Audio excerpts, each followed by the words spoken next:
videolõunatund Nõmme raadios.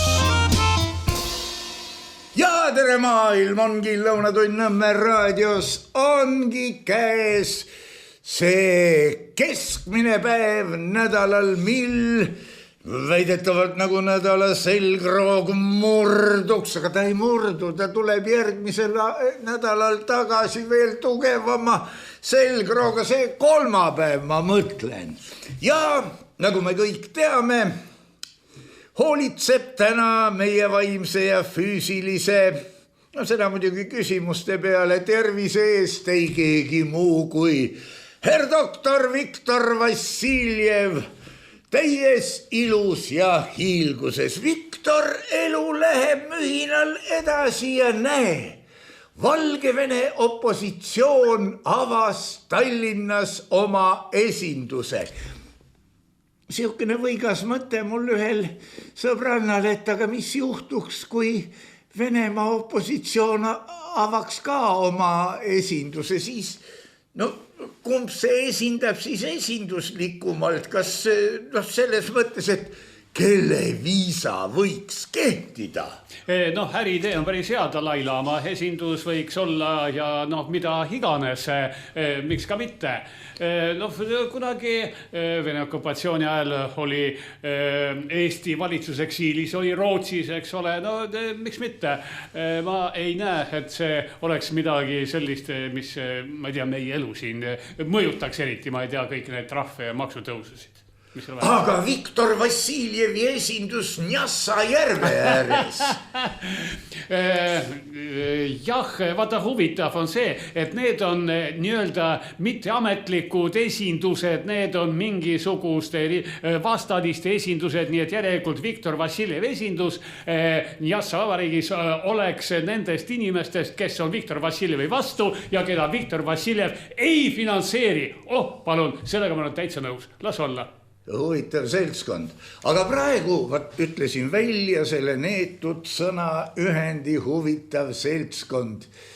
Ring tõmbab koomale, eriti kui vaadata seda Eestis rahva hulgas väga ebapopulaarset spordiala, mida ei osata ka niimoodi populariseerida, et rahva hulgad istuksid pliiatsid ja märkmikud käes, kelle reiting tõuseb, kellel ei tõuse, kes saab ministriks, kes ei saa ministriks. Minister ei pea ju olema tark, ei pea ju olema, ma ei tea, mis ta kõik ei pea olema, aga ma ei tea ka, mis ta peab olema, räägi sina. Minister peab olema atraktiivne, temast peab olema midagi sellist, mis tõmbab tähelepanu tema poole, mitte küll kauaks, ma ei tea, pooleks aastaks või aastaks, aga ta peab olema selles mõttes atraktiivne.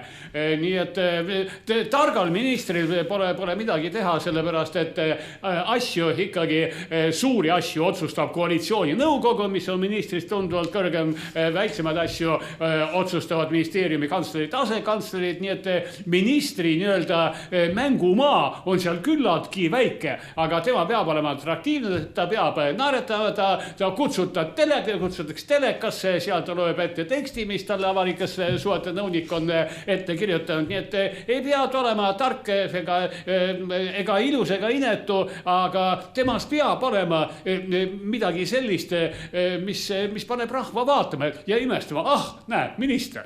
Vaata, praegu ongi see häda, et me oleme jõudnud oma riigitäiega siis sinna arengufaasi, kus kollane ajakirjandus ja kollases ajakirjanduses esitletud isendid on kõige tähtsamad.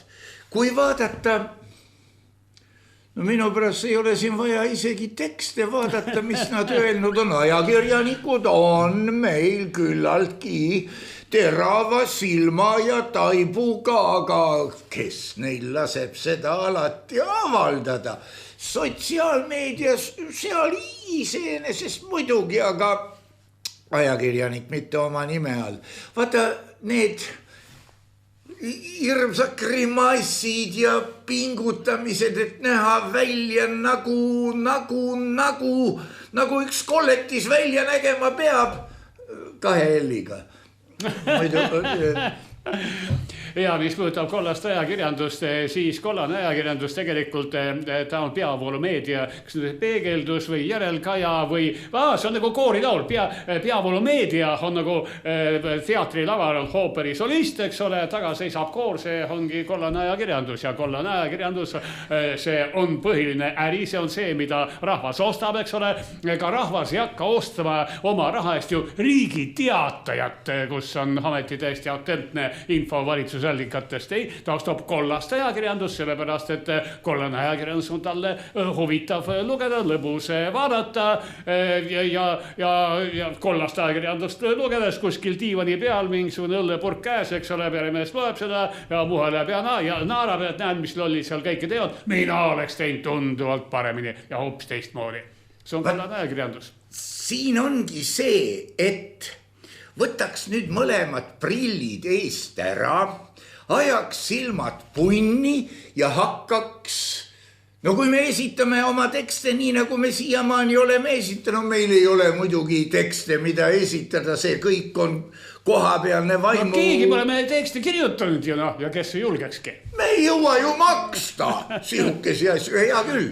See on nüüd üks asi, kui me võtaksime prillid eest ära, siis saaksime võib-olla kaela konstateeringu, et täis lollakad. Vaata, missugused nad on. No aga ma ei tea, kas elurõõm on keelatud. Samas, kui nüüd head ja halvad vaatajad, kuulajad, no ühesõnaga kõik see seltskond, kes saab teada, mis toimub parem kui näha ka, kujutaks ette, et mul on ka ülikond seljas, lips ees või ei, ma ei tea, kas peab lips olema. Ei, tänapäeval on uus dress-kood, et nii kaua, kui sõda käib, lips või kanta. Aga ma täitsa usun, et igaks juhuks on lips taskus. Nii vanad inimesed nagu meie ikka kannavad lipsu ka. Ja siis ma hakkaksin siit tõsiselt esitama teksti. Tallinna ilmajaama teatel oli täna öösel Eestis pime. Hommikul hakkas valgenema.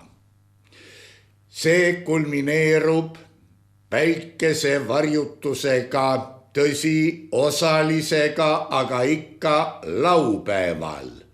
Muusika. No miks siin ei võiks olla see From Manchester to Liverpool, seda ei saa, see on jälle vaata Kremli jutupunkt. Ütle mulle, milles siis asi on? Sõnad võivad olla ju samad. Tallinna ilmajaama teatel oli täna öösel Eestis pime, hommikul hakkas valgeks minema. Jaa! Värav! Milles asi on? Sõnad on samad. Aga inimene võtab vastu ju emotsiooni. Inimene vaesekene tahab, et oleks huvitav, tahab, et oleks üllatav. Ja sellepärast olen ma juba, ma ei tea, 10-15 aastat öelnud, et milleks on mul vaja hiigla suurt televiisorit, et vaadata neid samu igavaid nägusid istuvad soliidse ilmega ja õnga. Meie oleme eksperdid, meie teame paremini. Jah, no ikkagi, mida suurem televiisor, seda suurema rahva hulgani jõuab, seda rohkem see televiisor nagu surub sulle peale ja vaata, kui keegi tahab rahvale kõnet pidada, ta ronib ju ka kuskile kännu otsa, eks lehvitab tiibu, karjub kõva häälega, eks see suur televiisor ongi nagu oleks tegelased kännu otsas, no kõrgemad, suured. Jah, aga... Ja jutt läheb hirmule. Aga või seda täpselt nii. Kui ma ostaksin endale selle televiisori, mille diagonaal on suurem kui minu käte siru ulatus ja vaataksin seda 3 meetri kauguselt või ma ei tea, kui kaugel ta olema peab, ma vean kihla. Ma oleksin lummatud, et mitte öelda hüpnotiseeritud sellest, et nagu me kõik teame. ja siis tuleb see, mida me teame ja ma ei saa pilku ekraanilt ja kui see saade lõpeb, ma torman kempsu ministeeriumisse ja kärgin ja paugun seal nagu jõud ulatab. No ei ole midagi võrrata, ega suurel televiisoril seal räägib sinuga kuju, mis on sinust suurem, eks ole, ja no, teine asi, kui sa vaatad väikselt ekraani, seal keegi piiksub nagu hiir, eks ole, no tema juttu ei saa tõsiselt võtta. Jah, inimene tõepoolest, ta aktsepteerib mingit infot, mis temani jõuab, ta aktsepteerib seda mitme kanali kaudu, no hea, et ei ole välja mõeldud veel, et lõhnaga oleks, aga see oleks vägev ju, kui televiisoril oleks mingid lõhnad ka. Ja opositsiooni esindaja jutuga kaasneb. ja vähemalt hapukapsa haiseb. See oleks siis, mis see oleks siis 6D või? Ei kujuta ette, jah. Ei kujuta ette, aga jah. Ja siis, kui tuleb ja hakkab valetama ja lilleodööri kõik kohad täis. Jummal hoia. Aga kui nüüd natuke tõsisemalt rääkida, ega see ei tähenda muidugi, et ilmaliku surnumatja hääle ja näoilmega, siis vaata minister kui niisugune. Minu meelest, see on minu meelest, on see ametinimetus ikka üsna devalveeritud, et mitte öelda täiste. Ei, minister, meil Eestis minister on tegelikult kõneisik, ega ta muud ei ole. Õpigu siis rääkima. No vaat, see on juba teine probleem, kuna Eesti on väike, eks ole, no oskajaid ja tarku inimesi on vähe, no ainult nende seast võiks valida tarku ja osavaid inimesi, no alati ei õnnestu, ministri kohti on palju, tarku osavaid on vähe. Aga minister on ainult kõneisik, sellepärast, et ta ei ole isegi mitte spetsialist, kui üks ja sama inimene teile oli haridusminister, täna on ta kaitseminister, homme on ta taristuminister või mida iganes, mis ta teab ja oskab absoluutselt kõike. Hei, ta on osav rääkija, mitte midagi muud, osav esineja.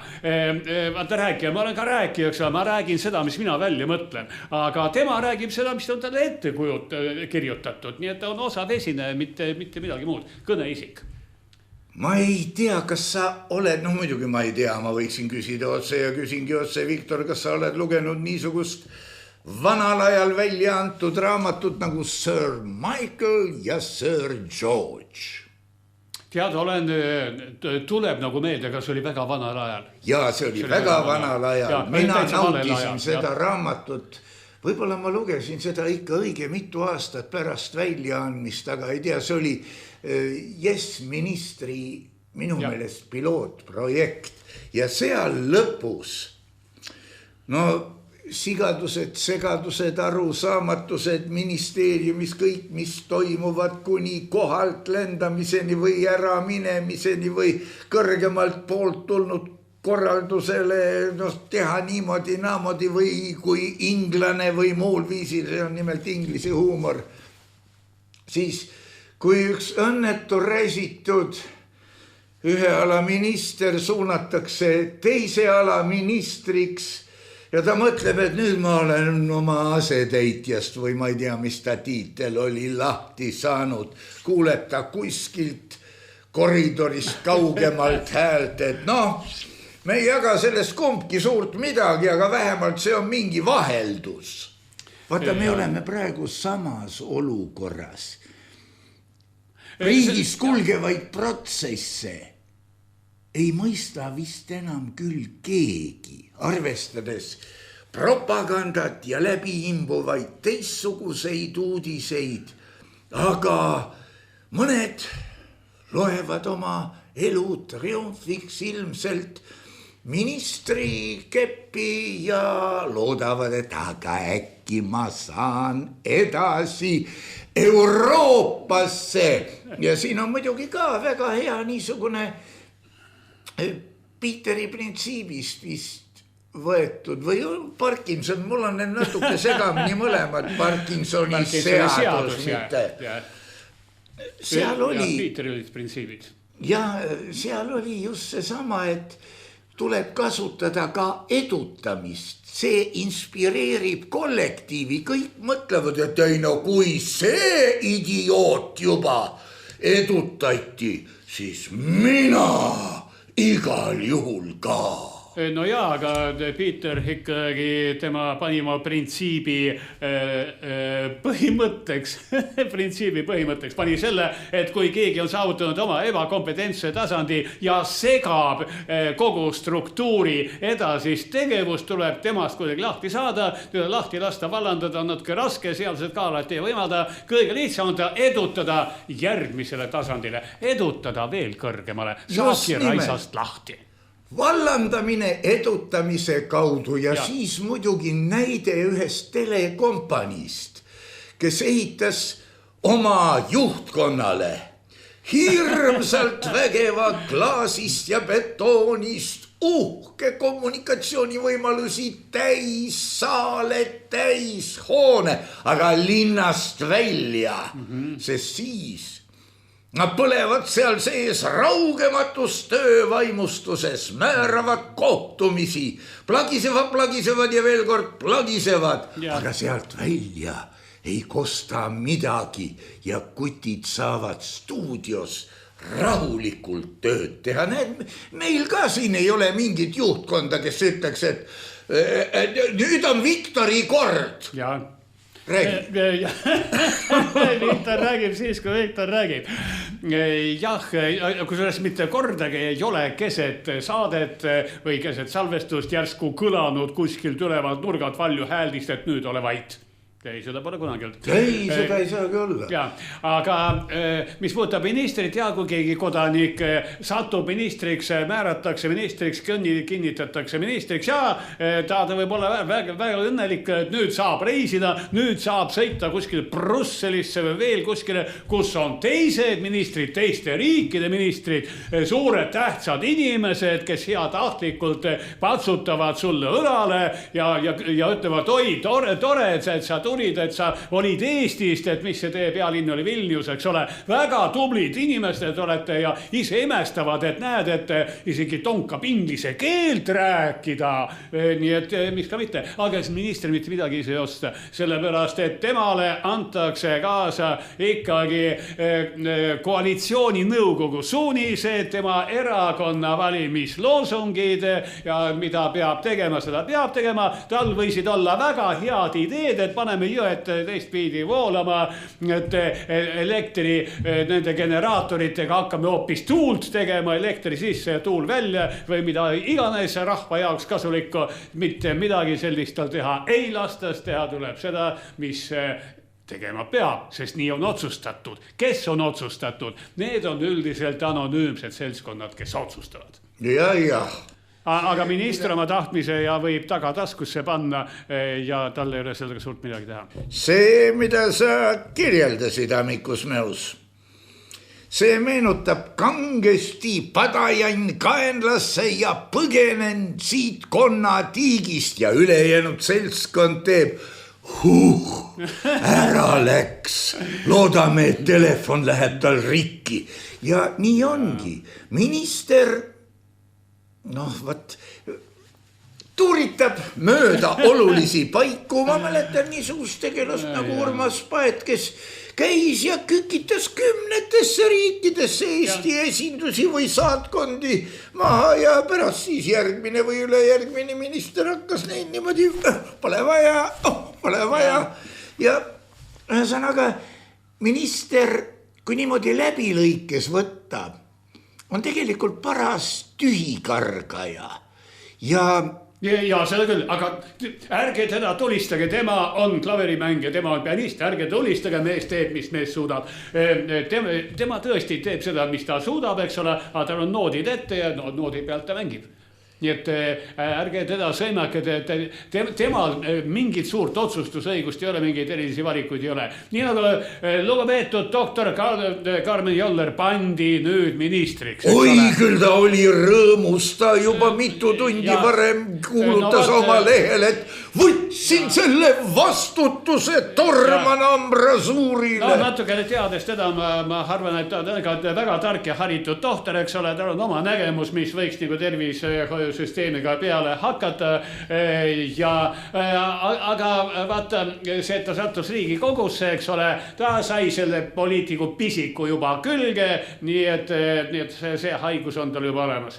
Aga vaat märkimisväärne on see, et loogiline oleks, kui arst panna terviseministriks või tervishoiuministriks. Aga süsteem muudeti uuesti ümber, terviseminister kaotati ära, Karmen Joller pandi sotsiaalministriks ettevaatusest, sellepärast et tema teab, mis asi on tervishoid, aga ärme teda terviseministriks pane, kaotame hoopis selle koha ära. Ja see ei ole teps mitte esimest korda, mina olen oma elu jooksul näinud küll ja veel, kui on olnud üks minister, siis kaks ministrit, jälle üks, jälle kaks, ministeerium kokku, ministeerium lahku, kord on terviseminister, kord on sotsiaalminister, nii et ega see asja olemust suurt ei muuda, aga praegu küll tõesti pandi tervishoiu asjatundja ministeeriumisse ja terviseministri kohta talle ei antud, see koht kaotati ära. No tähendab, annuleeriti tema viimased võimalused kasutada oma erialalisi teadmisi, kui ta just tankiga ikka.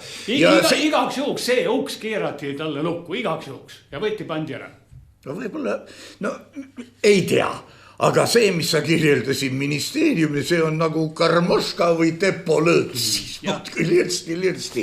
Ja eks seegi ole ju üks tavaline tühikargluse ilming. Jah, aga igasugusel tühikargamisel on ka teatud põhjused. Et kui inimene täitsa tühja kargab, eks ole, aga seda kõike teeb tema haige mõistus, ta tahab hästi kõrgele hüpata ja võib-olla kuu peale lennata, aga gravitatsioon tõmbab ta tagasi ja gravitatsioon selle vastu ei saa. Nii et see tühi kargamine on ikkagi seotud loodusjõududega. No oleks tagumik väiksem, ei oleks nii laiali istutud veel, siis gravitatsioon võib-olla ei tõmbaks ja läheks. Me saaksime kõigist ministritest lahti, jah? No jah, aga võt see... Ja. Muidugi jube on omamoodi seegi, et see väga paljud sobivad kandidaadid keeldusid, ei soovinud.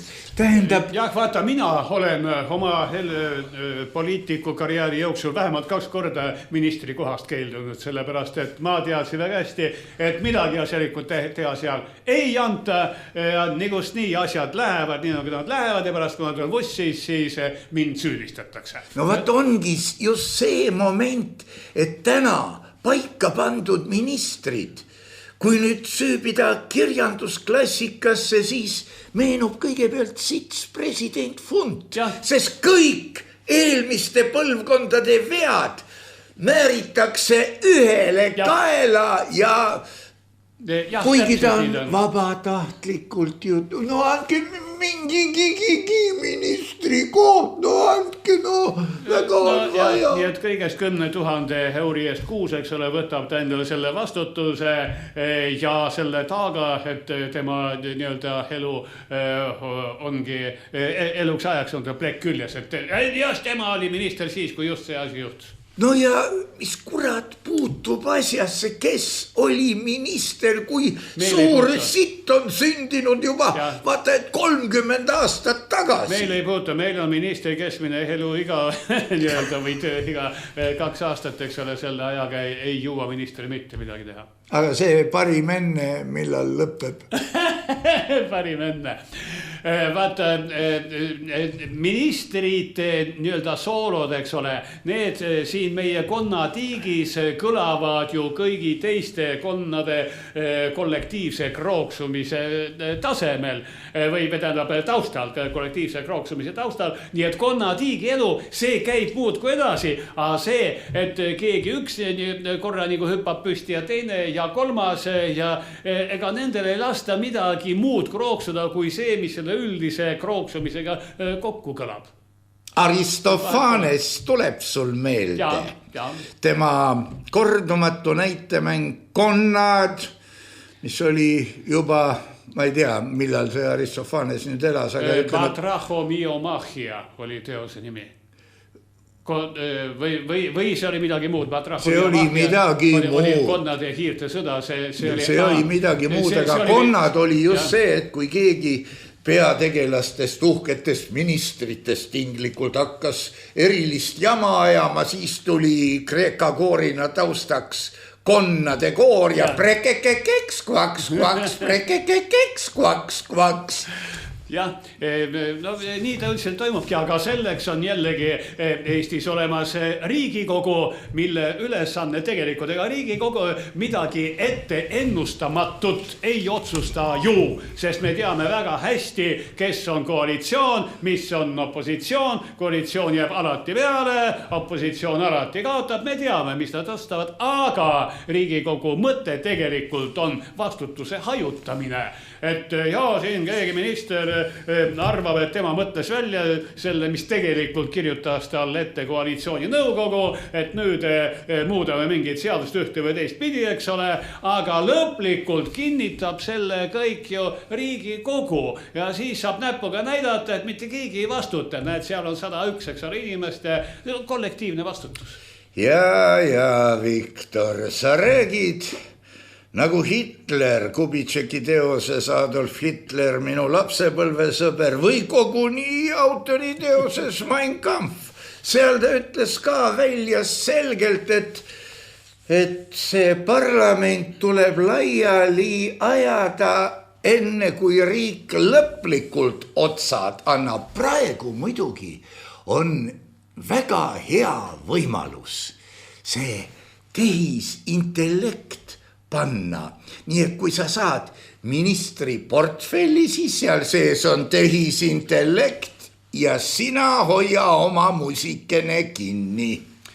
Nojah, vaata, tehisintellekt, mida tal ei ole isiklikku initsiatiivi. Et on võimeline väga paljuks, aga tema ei mõtle välja põhjust, miks ta peab ühte või teist tegema. Ta on ikkagi tööriist. Mis talle kästakse, seda ta teeb. Aga ta rajakas on õppinud valetama, kokku leppima, valetab ja muidugi, eks inimene ju mõtleb, robot reageerib, tema saab ka ainult reageerida. Muidugi see, et inimesel on loovus, see on natukene liiasti öeldud, sellepärast et inimene konstrueerib täpselt samamoodi olemasolevatest juppidest.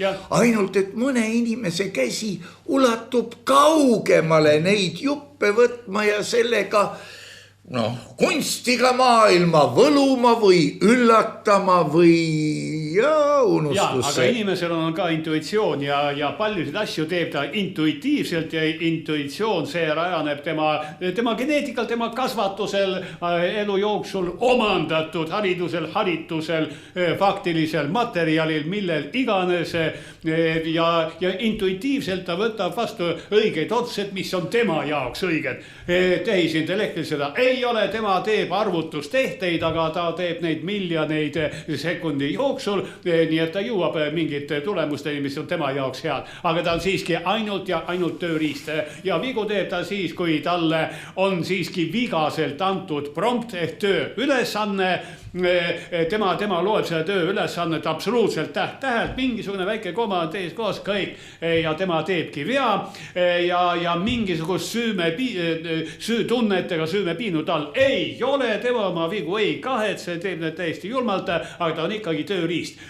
Ja ehitusmehel võib olla haamer, mis on väga korraliku Rootsi firma haamer, ma firmat ei hakka nimetama, et meile reklaamist ei maksa ja töömees on väga hea ja lööb peaaegu et alati naela pea pihta ja ometi on ka sellel väga tublil töömehel ja väga hea haamriga ikkagi on tal pöidla küüs sinine. No see on see on ametitunnus, see peab olema, aga see, mis sa rääkisid intuitsioonist, vaata intuitsioon, sa ise ka reetsid enda, sa ütlesid, et kasvatus ja kõik need asjad põhimõtteliselt on ju nii, et vaat see tehisintellekt sooritab, ma ei tea, mitu tehet sekundis. see vanamehe näis siin teab täpselt, kus asi on. Põhimõtteliselt nii, et kui sul on 1000 sahtliga kapp, siis annad tehisintellektile ülesande ja ta hakkab kõiki sahtleid läbi käima, aga vanamees ütleb, võta sealt alumises. Tulemus on sama, aga vanamees raiskab tunduvalt vähem elektrit. Vanamees raiskab vähem elektrit, vanamees on öko, vanamees samas sööb ja võib-olla ostab endale Tesla auto, mis on ka tegelikult õudne küll. Kuule, siis on see väga loll vanamees. No, kas vanamees ei või loll olla? Jah, vanamees ei või, sest vanamees, ta on ikkagi see tore vanamees, kes teab, kus sahtlis miski on, ta ei ole loll, ta ei osta Teslat, ta ikkagi ostab isegi vana ja kasutatud Volkswagen Passati, sellepärast, et tema teab, kuidas seda putitada, aga Teslaga ta ei tea, mis sellega peale hakata. No jah, kui ma nüüd panen käe... Tesla ei lähe käima, eks ole, vanamees tõstab kapoti üles ja vaatab, kuidas saaks küünlad välja keerata. Kui ma nüüd panen käe südamele või sinna kanti, umbes siin ta võiks olla vist. Ei, meediku nähes ma seda ei tee. Ma lihtsalt vehkisin käega. Siis mu esimene eriala oli autoremondi luksepp. Ja ma krüttisin hiiglasliku mutri võtmega Kamassi kammitsa poltel lahti.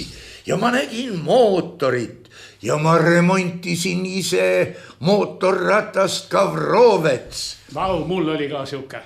Aga vat, sellega on nüüd asi niimoodi, et neid detaile, mida mina krüttisin, neid enam olemas ei ole. Küünlad võib olla. Ka need on hoopis teistmoodi. Küünlad,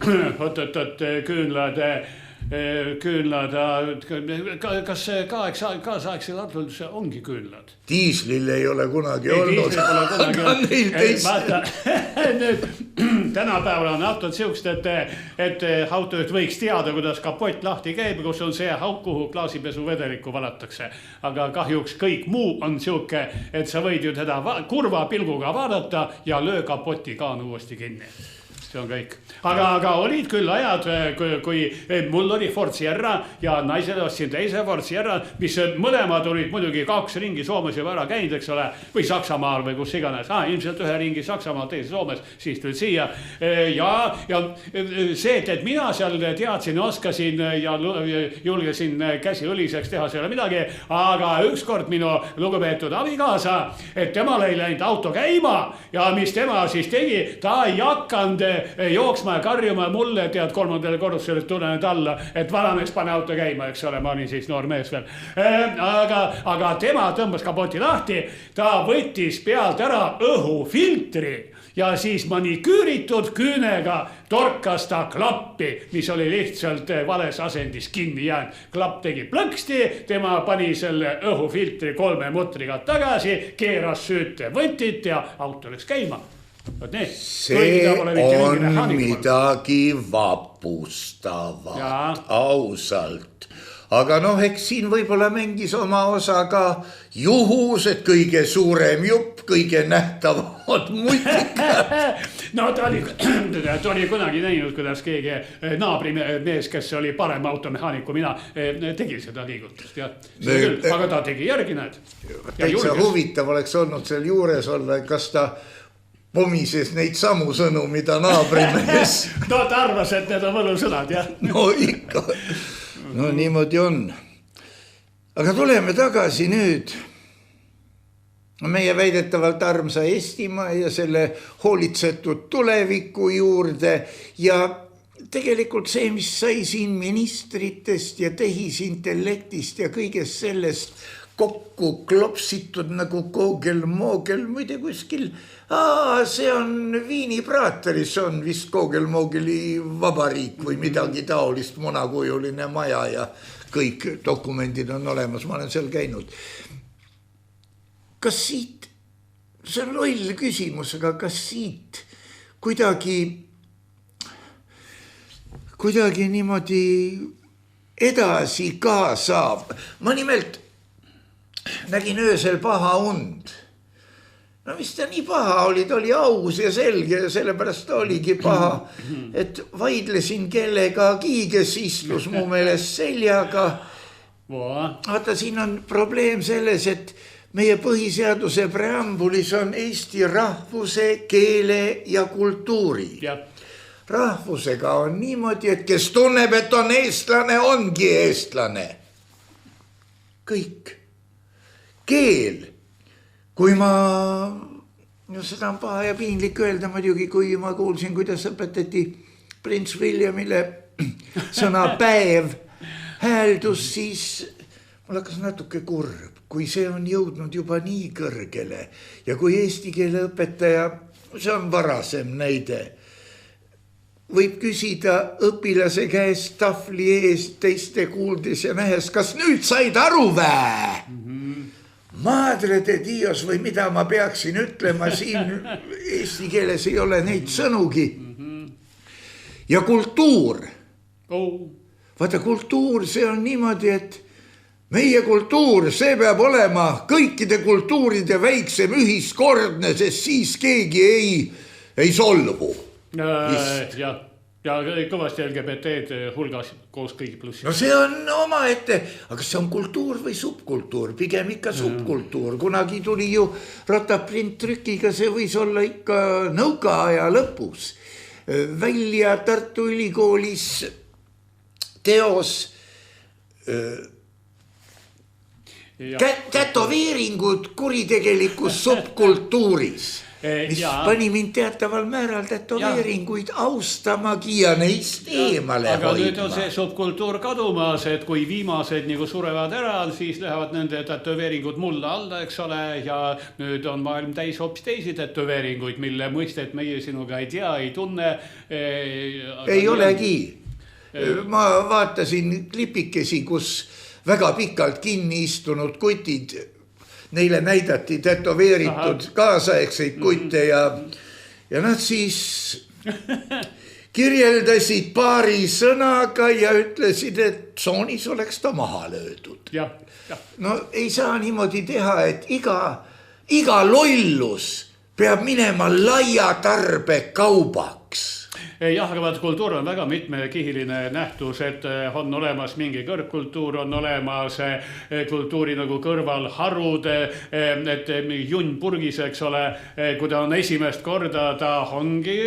See mõte mulle muide meeldis. Ja, ta ongi väga originaalne, eks ole, aga kui neid tiraseeritakse, müüakse iga nurga peal, see ei ole enam kultuur. Nii et ma usun, et esimene mingisugune kipsist kass, eks ole, see võis ka olla mingi kultuuriteos, aga kui neist hakata tegema suveniire, siis see enam ei ole kultuur. Või on ta massikultuur on samuti kultuur ja kultuuriga on seotud keel ja kui see keel areneb sinna, kus ta nüüd praegu areneb, massikeel, mis on täis anglitsismi, inglisekeelseid, mingisuguseid väljendeid, venekeelseid roppusi, mis on... Vene grammatikat ja venekeelseid roppusi, mis on nüüd eesti keele orgaaniline osa, täiesti aktsepteeritav, eks ole, no kui see ongi nüüd keele loomulik areng, aga mis asi on loomulik areng, et kui sa lased koera keti otsast lahti, siis ta põgenebki oma loomulikku teed, eks ole, et ta põgeneb miski pärast metsa, kus hunt ta maha murrab, on see asjade loomulik areng. Edasiminek ja tagasiminek, kui sa lähed tükk maad edasi ja saad aru, et see on vale suund, eks ole, keerad ennast 180 kraadi tagasi, nii nagu meie poliitikas tihti peale iga pool aastat tagant keeratakse tagasi. Okei, ja hakkad nüüd minema täie hooga tagasi. Mida sa see juures karjud? Sa karjud, lähme edasi. Aga sa tegelikult lähed edasi või tagasi? No see on ammu sai püstitatud loosung edasi-tagasi. Vaat, kas see on edasi-tagasi või see on tagasi-edasi? Jah, see on juba, tead, filosoofia. Aga Aesopos, Krõlov, Tamm, mis neid ühendab? La Fontaine jäi vahele. La Fontaine muidugi ka. Oli Aesopos ja Krõlovi vahel. Ja. Aga mis neid ühendab? Neid ühendab see, et nad kirjutasid valme. Ja, ehk mõistugene. No, ja vaat siit algabki üks siukene kultuuri näppimine, näpistamine. Nad kirjutasid valme. Kui palju on praegu, ütleme, põhikooli õpilaste hulgas neid, kes teavad, mida tähendab sõna valm? Ma igaks juhuks küsin, sest ma testisin ühte õpilast juhtumisi mööda minnes. Küsisin, kas sa tead, mis asi on viirastus? Ta ei teadnud. Ma ütlesin, et mine küsi eesti keele õpetaja käest. See oli niimoodi salakaval käik, sest ei iial või teada. Ja valm, see on midagi, mis on valmis, eks ole. Ja nüüd, kui valmis on saanud lollakad laste luuletused loomadest, vaat siis on kultuur. Igal asjal on ju, vähemalt vanasti räägiti ja isegi lavakas puudutati õrnalt küll, aga siiski seda teemat teisest plaanist. Mida ta räägib ja mida see tegelikult sinu hinges puudutab, mida sa mõistad ja mis see oli. Vot teise plaani mõistmise riist on huumor. Ja 50 aastat tagasi, isegi veel 40 aastat tagasi, see oli ääretult peen värk, sellepärast, et huumorit tehti niimoodi, et sa lugesid sealt ridade vahelt midagi ja aga see meenutas neid vanu valme ja mõistu juttusid, et oli mingi anekdoot seal, ma ei tea, seal Potsepast või Pleksepast, aga tegelikult ta käis Nõukogude võimu kohta, kuigi seda ei olnud sinna täht-tähelt märgitud ja kellel mõistust oli, see mõistis, kellel mõistust ei olnud, ta lihtsalt ei saanud aru, aga ei olnud ka kellelegi sellest rääkida.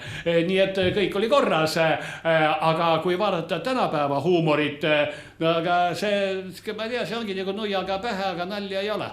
Enam ei aita isegi, kui sa 9 korda jutti perse ütled. Ei naera, kurat. Nad nii lollid ka ei ole, nad ütlevad 10. korda ka. Ja, kordamine on tarkuse ema, nagu ma mäletan. Lolluse kordamine ei ole teps mitte tarkuse ema. Aga võib olla, no hea küll. Armeenia raadio. Kunagi oli niisugune üksus anekdootide küllaltki kõverate anekdootide peategelane. Ma ei tea, kas praegu... Vene kultuuris on siiamaani täitsa olemas. Armeenlane on vägev peategelane. Ei, Armeenia raadio ka. Anekdoodid Armeenia raadiost, nad Vene meedias on täitsa olemas, kus juures nad lasevadki sealt need hästi vanu 50 aasta taguseid Armeenia raadio anekdoote. No need. Aga mida ei ole kadunud on, ma ei tea, kas peaks nüüd püsti tõusma pea langetama, kadunud on Kinzulis. Et see oli Leedo päris suur siuke anekdootide sari, et seal mingid mehed seal seisavad seal, ma ei tea, puruks sõidetud auto juures, arutavad midagi ja siis tuli juurde Kinzulis ja siis Kinzulis ütleb midagi siukest põhjapanevat. Väga põhjapanevat ja väga naljakat, nii et see oli täitsa siuke suur hulk rahvaloomingut tuli Kinzulis. No vaata, siin nüüd tuli mul meelde, sa ütlesid auto ja Armeenia raadios sai räägitud. Kunagi tuli Armeenia raadioga seoses. See on nüüd noorematele inimestele täiesti mõistmatu. Armeenia raadiolt küsiti, kas võib Nõukogude insener osta oma palgast Volga? Küsija oli Ameerika Hääl. Armeenia raadio oli tükk aega vait ja siis põrutas. Aga teil lintšitakse neegreid. Ja. See on tõesti selle Armeenia raadiosarja vana klassika. Ja, see on klassika, sellepärast, et Volga maksis toona 5500 rubla, aga enne hakkas... See oli vana Volga. Enne hakkas kipskuju hopakki tantsima või midagi hullemat tegema, kui saa. No, autoostuluba oli olemas. Vaat just insenerile Volga autoostuluba inseneri palk. palk palgaks, aga autoostuluba insener võis saada heal juhul Moskvitši ostuloa. Tema staatusega ei käinud kokku Volga autoostuluba. Selleks sa oleksid pidanud olema vähemalt rahvasaadikute nõukogu täitevkomitee esimees. No ja see pagunid. Muide, praegu on meil ka pagunid. Ei, jummal hoia, see on ka 20 aasta tagune nali. Eile oli ta küla loll, aga täna on auväärne minister, kas te kohvi soovite? Mida meil kummardatakse, kas midagi inimlikku või? See on demokraatia, see on tänapäeva osalusdemokraatia, et küla loll, eks ole, aga teised, nad targemad võib-olla, nad saavad aru, et siin külas nemad suurte hääli valimistele ei saa, kuna nad on sealauda erastanud iseendale, eks ole, rahvas ei anna seda andeks, aga küla loll kuulatakse, paneme ta valimisnimekirja ja kuna rahvas tunneb küla lolli, kes pole mitte kunagi mitte kellelegi midagi halba teid ja nad valivadki ja küla loll valitakse küla nõukogust sealt edasi kuskile suuremasse valituskogusse ja 2 aasta pärast on valimised Riigikogusse ja ta valitaksegi sinna tohutu suure häälte saagiga, sest ta on küla loll, lõbus vaadata ja peale selle iga valija vaatab, kuule, et ta on lollim kui mina, see on tore mees, et mul oleks nii hea meel, kui paneme ta ministriks ja mina olen targem kui minister. Ja, targem kui 6B või mis see oli ja selle küla lolli teema võib kokku võtta ühe küla vanamehe ütlemisega, et pärast seda, kui need 2 Riigikogusse valiti, jäi küla kohe lollidest lagedaks. Nii ta on, jah. Elu. Aga praegu me oleme jõudnud Piiteri printsiibi järgi kohutavasse faasi. Siit nagu edasi ei saa enam midagi tulla ja võiks muidugi küsida, kas rahvas on saavutanud oma ebakompetentsuse taseme. See on kohutav küsimus, sest kui on, siis sellele ei järgne enam mitte kui midagi. Seda küll, aga rahvast on jällegi väga raske juhtida. Sest juhtida. Rahvast on keeruline juhtida. Aga kõigepealt selleks peavad olema mingid targad juhid, kellel on mingisugune tark kontseptsioon, tark siht, tark eesmärk, siis on võimalik seda rahvast juhtida õigele teele. Aga kui ei ole õiget eesmärki, ei ole õiget sihti, kui meie juhtidel on ainult ise enda populaarsuse taga ajamine, siis pannaksegi rahvast tantsima seda samustki tantsu aurukatla ümber. Jaa, ma ütlesin seda, et... Ja aurukatel muuseas seisab paigal. Ei liigu kuskile.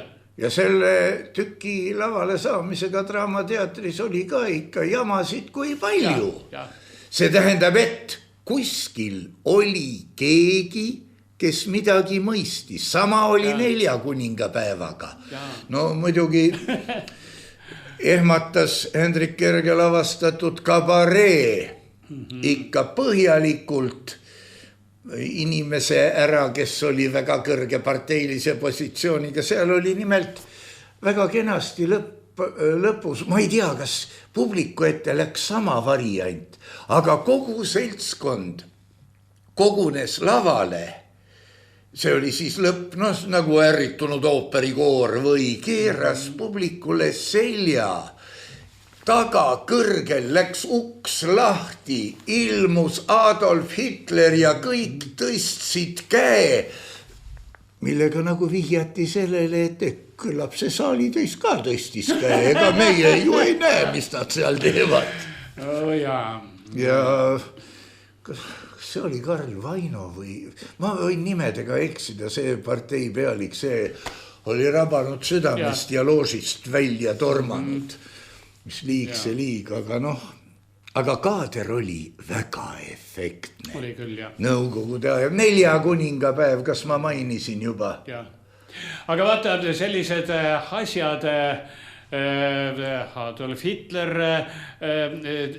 tema on siis nagu ülemvõimus sümbol, tema oskas kasutada neid mehhanisme, tema oskas suurepäraselt kasutada massidega manipuleerimist, hajakirjandust, hajupesu, mida iganes kõike, eks ole, briljantselt valmist reidud valitsemismehhanismid, mis ka toimisid, aga mitte keegi ei kritiseeri ja ei sõima seda, kuidas, milliste mehhanismidega ta rakendas võimu, vaid ainult teda isiklikult. Et tema oli nats, fašist, eks ole, lollaadu ja nii edasi.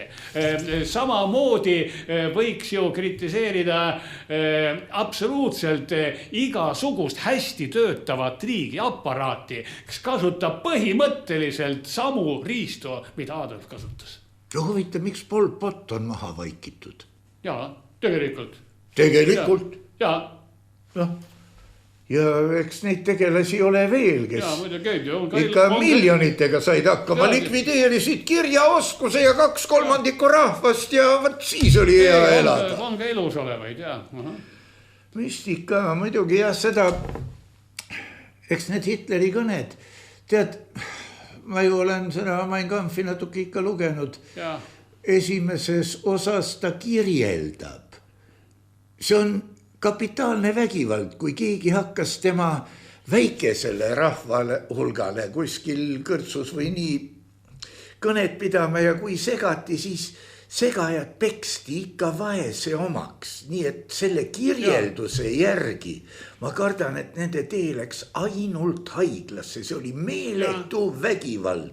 Ja muidugi ma ei kujuta ette õllekat nii öelda, kus oli 4000 kohta ja kus siis kapralaadu pidas mitu tundi kõnet.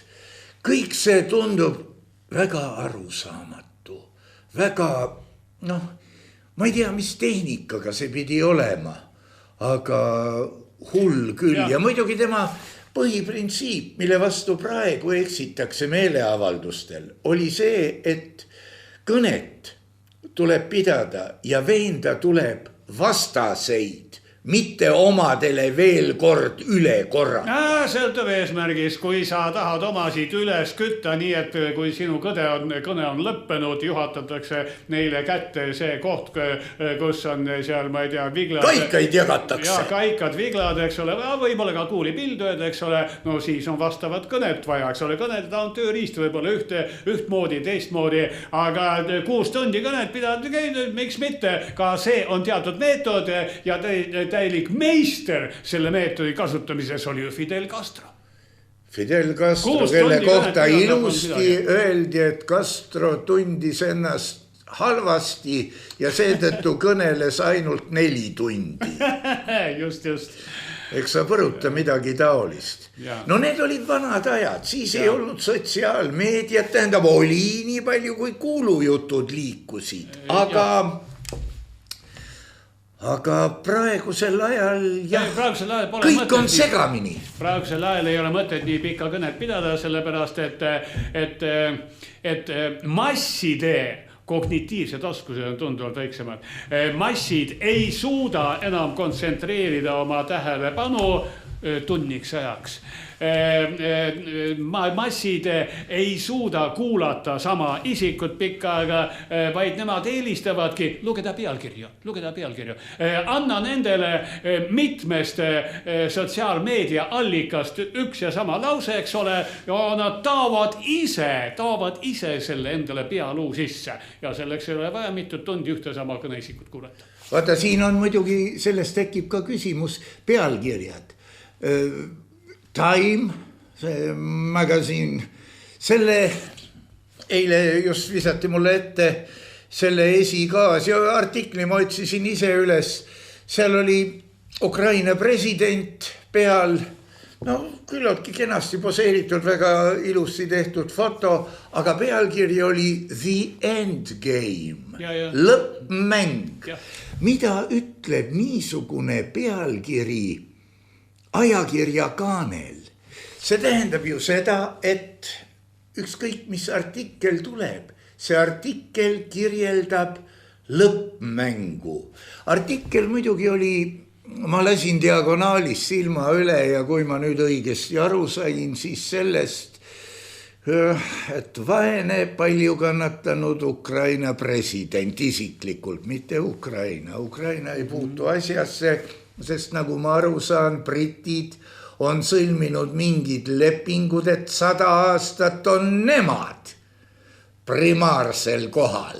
Ja kõik need jänkid ja hiinlased, no natukene jah.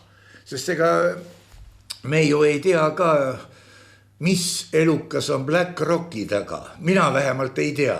Aga kui Black Rock on seal põllumaad enda alla saanud ja arvestades, millise monstrumiga tegu on, no kõik see on kuidagi, no vaata, kui sa oled, kui sul on see Savjetskaja Zakalka ja sa oled harjunud või õppinud otsima teist plaani, et miks Nõukogude inseneri Volga ostu kohta vastati, et aga teil lintšitakse neegreid. Vaat siis see on ju vanameestele vähemalt päris kole sõnum. Jah, no jällegi meie mõistame teatud protsesside nähtamatuid seoseid, seda, mis on kuskil esimese pealispinnal nagu teisel ja kolmandal tasandil. Me saame sellest aru, kuidas need värgid toimuvad ja toimivad, aga nooremad inimesed tänapäeval, kes ongi harjunud saama kogu oma info pealkirjadest, nemad näevadki seda pealkirja ja nii ongi. Et jah, et Ukraina võitleb, eks ole, aga see, et seal on röögatult igasugu hüääne praegu selle kallal, eks ole, kellest igaüks üritab haugata mingisugust osa ja mida kauem seda segadus kestab, seda rammusama tüki saab, eks ole. Saksa relvatehased ehitavad sinna oma tootmist ja mis iganes seal kõik toimub ja toimib. Ameeriklased räägivad jällegi, et atomelektrijaam on nende oma, kuna nemad on sellesse juba investeerinud ja raha ju voolab sinna sisse, selle rahavoogude katteks antakse ilmselgelt mingeid lepinguid maadele, rajatistele, maavaradele ja nii edasi. Nii et Ukrainat praegu röövitakse nii kuidas vähegi võimalik ja suured majandusstruktuurid üle kogu maailma, võib-olla ka Hiinas, võib-olla Koreas, võib-olla veel kuskil, kui mina ei tea, kus on kõik huvitatud sellest, et segadus kauem kestaks. Ja vaata, siin võiks ju Eesti inimesed solidaarsusest mõelda selle peale, mis oli meil siis, kui iseseisvus tuli. Kuidas ruiati rõõmust, et ameeriklased või ma ei tea, kes kurat seal investeerisid minu pärast Narva Kreenholmi ja aasta-kahe pärast selgus, et issand kutsus selle Kreenholmi kõige täiega ära. Tööstus, infrastruktuur, põllumajandus, kõik, mis oli, kõik tassiti laiali ja väga kiiresti. Ja ma usun, et Ukraina rahvas võib olla praegu samasuguses propaganda tekitatud vaimustuses oma riigi heast arengust, aga tegelikult mis toimub? Toimub elementaarne rahavoogude tervise eest hoolitsemine ja kõik. Ja selleks, et see kõik saaks edukalt toimuda ja toimida, ongi kasvatatud tükk aega lehelugejad ja sotsiaalmeedia mõtlematud tarbijad selles suunas, et ta loekski pealkirju ja kusjuures sellega tehakse ka igasugu vahvaid eksperimente, et mingisuguse poliitikategelase või ministri kohta on pealkiri, et see ja see on lahkunud meie kaastunne, eks ole.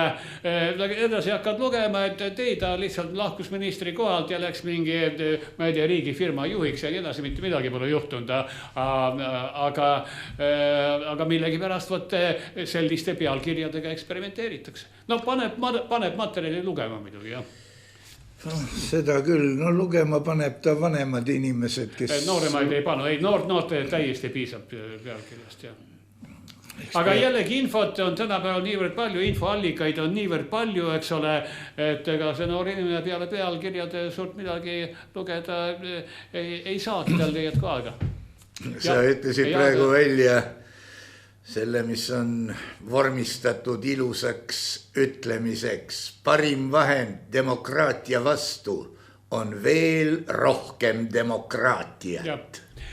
Seda küll, aga igasugused protsessid siin maailmas, nad on looduslikud protsessid, kuna mitte looduslikku asja ei saa olla.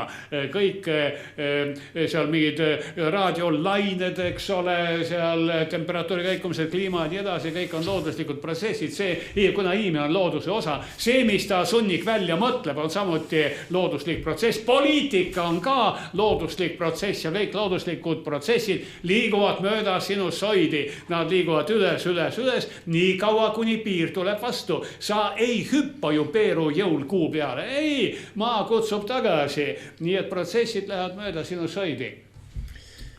Üles, nii palju kui jõuab, siis alla, aga seal tuleb ka põhi vastu ja läheb uuesti üles. Ja kui me nüüd vaatame seda kolmemõõtmelises ruumis, siis tekib üks igavene vinge. Aga see kõik toimub ühes torus. Kõik toimub ühes torus. Aga see on nagu inimese seedimine. Söö, mida sa sööd, eks ole. Seedid, mida sa seedid. Aga ikkagi teises toru otsast tuleb välja see, mis tuleb. Ja kui sa nüüd nimetaksid mõne komponendi meie planeedil, mis nii ei käitu. No, see peaks olema komponent, mis ei ole pärit meie planeedilt. Aga meie universumistki, ma arvan. Ja. Sest kui praegu on hüpotees, et meie planeedikene ja universumikene on mingisuguse musta augu sees, ühel pool on must auk, teisel pool valge auk, ühelt poolt imeb sisse, teisel poolt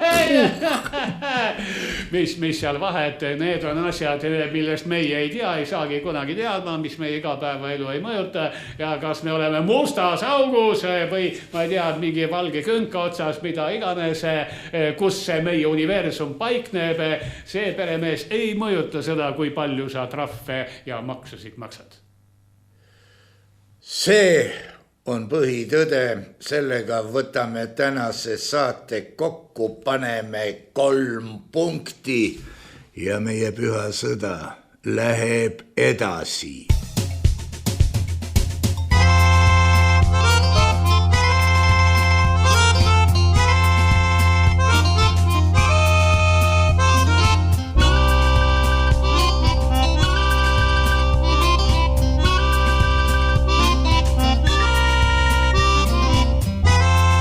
Saade on salvestatud 2025. aastal.